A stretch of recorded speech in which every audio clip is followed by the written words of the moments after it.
بسم اللہ الرحمن الرحیم نحمدہ ونصلی علی رسولہ الکریم اما بعد۔ امراض بیماریوں کا وجود میں آنا اور ختم ہو جانا اس دنیا کے نظام کا حصہ ہے۔ بعض اوقات کچھ بیماریاں وبا کی صورت اختیار کر کے پورے معاشرے کو متاثر کرتی ہے۔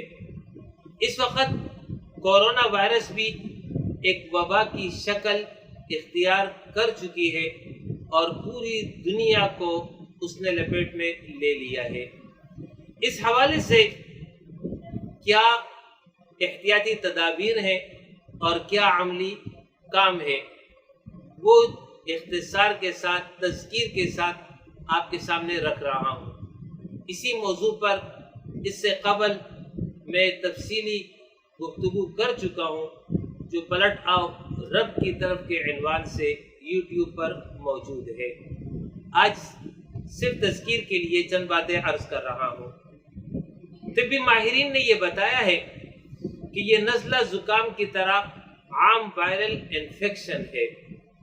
فرق یہ ہے کہ یہ انفیکشن تیزی کے ساتھ پھیلتا ہے۔ اس کی علامات چند دن بعد ظاہر ہوتی ہیں، لیکن اس وقت تک یہ دوسرے انسانوں کو بھی متاثر کر چکا ہوتا ہے۔ وبا، مصائب، تکالیف یہ کیوں آتی ہیں، اس کا سبب کیا ہے؟ تو اول تو یہ بات ذہن میں تازہ کر لیجئے کہ ہمارا ایمان ہے کہ دنیا میں جو کچھ بھی ہو رہا ہے وہ سب کا سب اللہ کے حکم کے تحت ہو رہا ہے، لہذا تقدیر الہی کے تحت یہ بیماریاں اور مصیبتیں آتی ہیں۔ یہ کوئی اتفاقی واقعہ نہیں، نہ ہی کوئی اور اس کا سبب ہے، بلکہ سبب حکم الہی ہے۔ یہ کیوں آتی ہے، اس کی وجہ کیا ہے؟ اس کی وجہ یہ ہے کہ انسانوں کے اعمال ان مصائب اور پریشانیوں کا سبب بنتے ہیں۔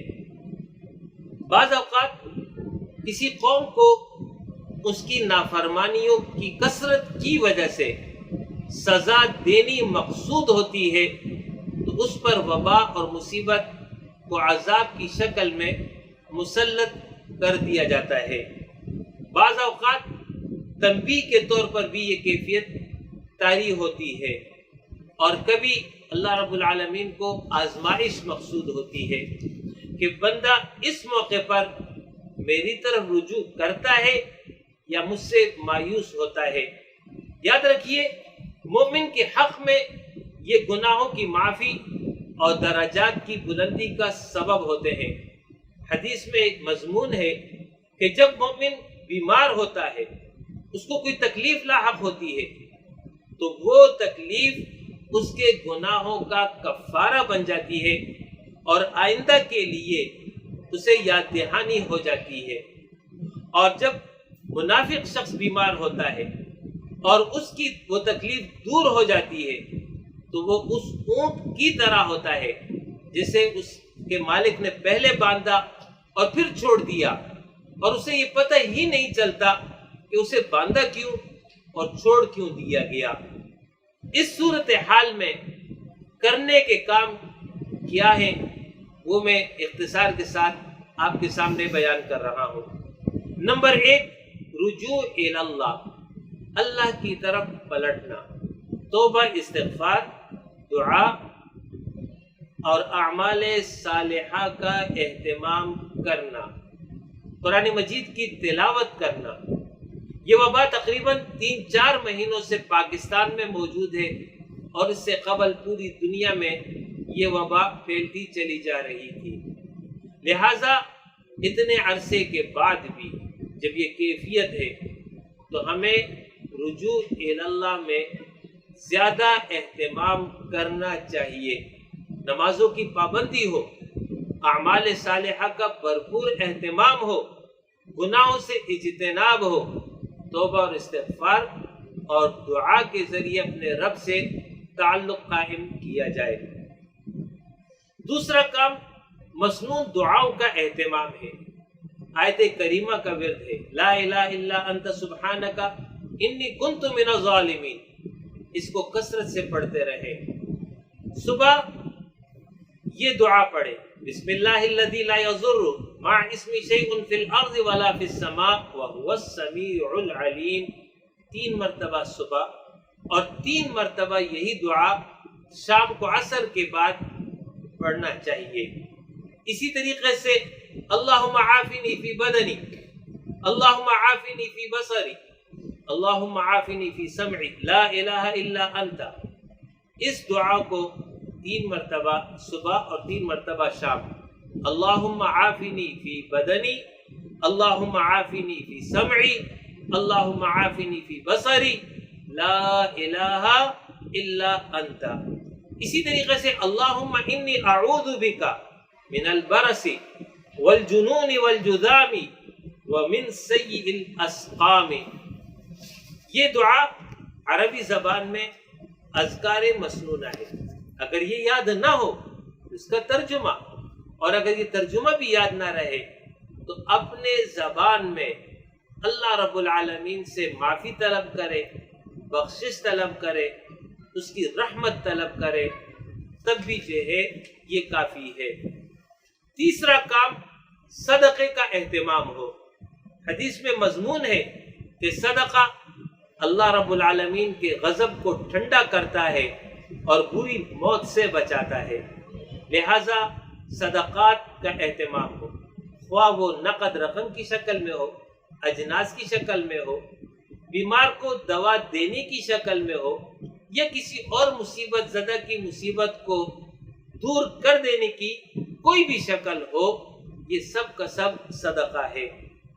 چوتھا کام ان لوگوں کے لیے جو اس مصیبت اور وبا میں گرفتار ہو چکے ہیں، ان کو چاہیے کہ وہ صبر کا شیوہ اختیار کرے، جزع اور فزع نہ کرے، مایوس نہ ہو، کسی کے سامنے اظہار نہ کرے، بلکہ اللہ رب العالمین سے عافیت طلب کرے، اس کی رحمت طلب کرے، جیسے کہ حضرت ایوب علیہ السلام کا قول قرآن نے نقل کیا ہے، ربی انی مسنی الضر وانت ارحم الراحمین، کہ اللہ مجھے تکلیف پہنچی ہے، تو سب سے زیادہ رحم کرنے والا ہے۔ حدیث میں آتا ہے کہ جو صبر کرے گا، کسی کے سامنے اظہار نہ کرے اور نہ ہی شکوہ کرے، تو اللہ کے ذمے ہے یہ وعدہ کہ اللہ اسے بخش دے گا۔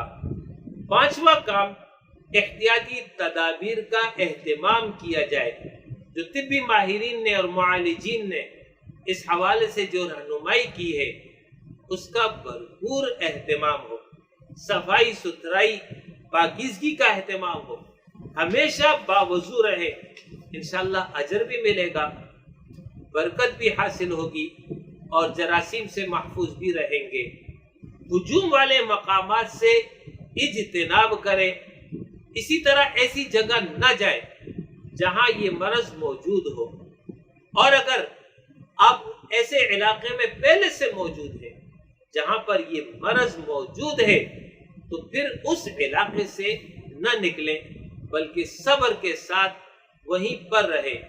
اگر موت آتی ہے تو شہادت کا درجہ عطا ہوگا، بلکہ حدیث میں تو یہ مضمون ہے کہ وبائی امراض والے علاقے میں کوئی شخص وبا کی وجہ سے نہیں بلکہ کسی اور سبب سے وہ مر گیا تو اسے بھی شہادت کا درجہ نصیب ہو جائے گا۔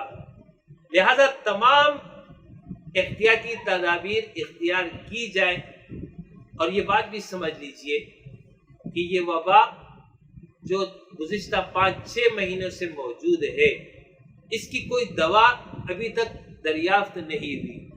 اس وقت اس پر پوری دنیا میں کام ہو رہا ہے، مختلف تجربے ہو رہے ہیں، اور اطلاعات یہ ہیں کہ اس دوا کے بنتے بنتے سال بھی لگ سکتا ہے، 1.5 سال بھی لگ سکتا ہے۔ لہذا جب اتنا طویل عرصہ اس بیماری اور وبا کا رہنا، اس کا امکان موجود ہے، تو ایسی صورت میں معمولات زندگی کو جاری رکھیے تمام تر احتیاطی تدابیر کے ساتھ۔ اور آخری بات بچوں کے حوالے سے عرض ہے کہ چونکہ اسکول، کالج، مدارس، تمام تعلیمی ادارے اس وقت بند ہے اور بچے گھروں پر موجود ہیں، لہٰذا ان کی تعلیم اور تربیت کا اہتمام کرنا آپ کی ذمہ داری ہے۔ کوشش یہ کریں وقت ضائع نہ ہو اور لہو لعب میں جو ہے وہ اپنے وقت کو برباد نہ کرے، بلکہ بھرپور طریقے سے تعلیم اور تربیت کا یہ سلسلہ جاری رہا جائے۔ یہ وہ چند نکات ہیں جو میں نے اختصار کے ساتھ آپ کے سامنے بیان کیے۔ انشاءاللہ تعالیٰ اس پر عمل کرنے کے نتیجے میں ہم اللہ کی رحمت کے امیدوار ہوں گے، اس دنیا میں بھی اور آخرت میں بھی اس کے اجر کے حقدار ہوں گے۔ وآخر دعوانا الحمدللہ رب العالمین۔